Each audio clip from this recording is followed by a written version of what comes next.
High বন্ধুরা, আমি সুদীপ্তা। আমার চ্যানেলে করা প্রথম ভিডিওতে তোমাদের সবাইকে স্বাগত জানাই। আমার এই ভিডিওটা একটু অন্য রকমের। এটা আমার পরিচয় পর্ব তোমাদের সবার সাথে। এখানে আমি আমার রোজকার জীবনের কাটানো খারাপ ভালো মুহূর্তগুলো তোমাদের সাথে শেয়ার করব। আর তোমাদের সাথে অনেক গল্প করব। আমি প্রতিদিন কি করি, আমার 4 মাসের ছেলের সঙ্গে কিভাবে টাইম স্পেন্ড করি, আমার মা আর বরের সাথে কিভাবে সময় কাটাই, তোমাদের সাথে সব কিছুই শেয়ার করব। সো প্লিজ তোমরা আমার চ্যানেলটাকে সাবস্ক্রাইব করে আমার পাশে থেকো, কারণ তোমরা পাশে না থাকলে আমি এই প্ল্যাটফর্মে কিছুতেই এগোতে পারবো না। তো কাল ছিল 17 সেপ্টেম্বর, বিশ্বকর্মা পুজো। কাল আমরা যারা এপার বাংলার মানুষ তাদের অনেকের বাড়িতেই হয় রান্না পুজো। সেরকমই আমার এক বন্ধুর বাড়িতে ছিল আমার নিমন্ত্রণ রান্না পুজো উপলক্ষে। সেখানেই গিয়েছিলাম আমি। বেশ ভালো লাগে জানো তো, আগের দিন সারা রাত জেগে বাড়ির সবাই মিলে হই হুল্লোড় করে রান্না করার মজাটাই আলাদা। আর বিশ্বকর্মা পুজো চলে আসা মানে তো দুর্গা পুজোর জন্য আর কিছু দিনের অপেক্ষা থাকে। কিন্তু এত আনন্দের মাঝেও এই বছরে সব কিছুই কেমন যেন ফিকে ফিকে লাগছে।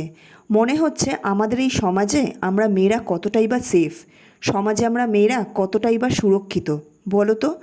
ওই যে ছোটোবেলায় কোথাও বেরোলেই বা স্কুলে গেলে বা টিউশনে গেলে মা বাবারা বলতো না, তাড়াতাড়ি বাড়ি ফিরবি, রাত 9টার পর বাড়ি ঢুকতে দেবো না, কিন্তু কোথাও এদিক ওদিক যাবি না। তখন কথাগুলো শুনে খুব রাগ হতো, মনে হতো কেন বলছে, আমরা কি একটুও স্বাধীন নই? কিন্তু এখন মনে হয় তারা ভুল কিছু বলতো না। আমরা স্কুল কলেজ হসপিটাল অফিস কোথাও তো সেফ নই, আর রাস্তাঘাটের কথা তো ছেড়েই দিলাম।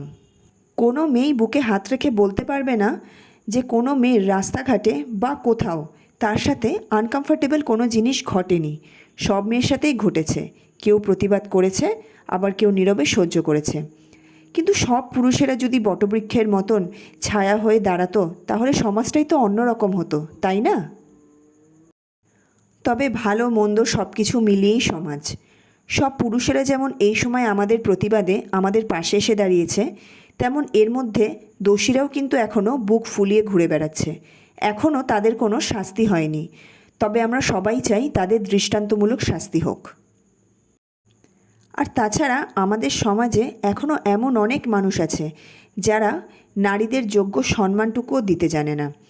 আমরা নারীরা যদি সবাই মিলে একত্রিত হয়ে চিৎকার করে প্রতিবাদ করে তুলি তাহলে পুরো সমাজ কিন্তু ভয়ে কাঁপবে। তবে দুর্গাপুজো হলো দেবী দুর্গার শক্তির পুজো, যিনি নারী শক্তির অধিকারিণী হিসেবেও প্রতিষ্ঠিত। তিনি আবার অসুর বিনাশিনী নামেও পরিচিত। অসুর বিনাশিনী রূপে তিনি অসুরদের বিরুদ্ধে যুদ্ধে জয়ী হয়ে পুরো সমাজকে অশুভ শক্তির হাত থেকে রক্ষা করেছিলেন। আজকে আমাদের সমাজে যে বর্তমান পরিস্থিতি, যেন এই অসুর বিনাশিনী রূপ প্রতিটি নারীর মধ্যে জাগ্রত হয়ে ওঠে। আমরা মেয়েরা যেন সমস্ত ভুলের বিরুদ্ধে অন্যায়ের বিরুদ্ধে রুখে দাঁড়িয়ে প্রতিবাদ করতে পারি একত্রিত হয়ে। তাহলেই কিন্তু সমাজ আগের থেকে অনেক উন্নত হবে, অনেক ভুল পুরুষেরা কিন্তু শুধরে যাবে। আমার কাছে পুজো মানেই কিন্তু ঘুরে বেড়ানো, আড্ডা মারা বা ছবি তোলা এগুলো নয়।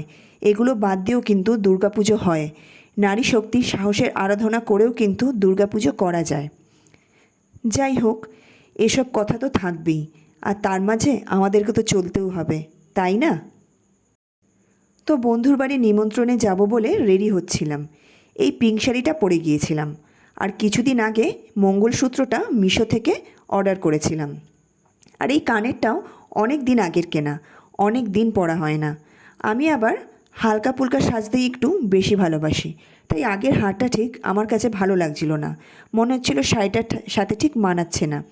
তাই ওটা চেঞ্জ করে এই মঙ্গলসূত্রটা পরলাম, আর হাতে পরেছিলাম একজোড়া পলা বাঁধানো। জানি না কেমন লাগছে আমার সাজটা, তোমরাই বলতে পারবে। তবে শাড়িটা প্লিট করে বেশি ভালো লাগছে নাকি ছেড়ে বেশি ভালো লাগছে সেটা কিন্তু তোমরা বলতে ভুলো না কমেন্ট করে।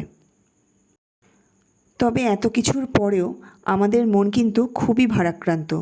তবুও জীবন তো আর থেমে থাকে না বলো, এর মধ্যেই তো আমাদের সবাইকে চলতে হবে, তাই না? যাই হোক, আজ এই ভিডিওটা এখানেই শেষ করলাম। সবাই খুব ভালো থেকো আর সুরক্ষিত থেকো, আর সবাই অবশ্যই সেফ থেকো, এটাই বলা সবাইকে। দেখা হবে আবার পরের আরেকটা ভিডিওতে।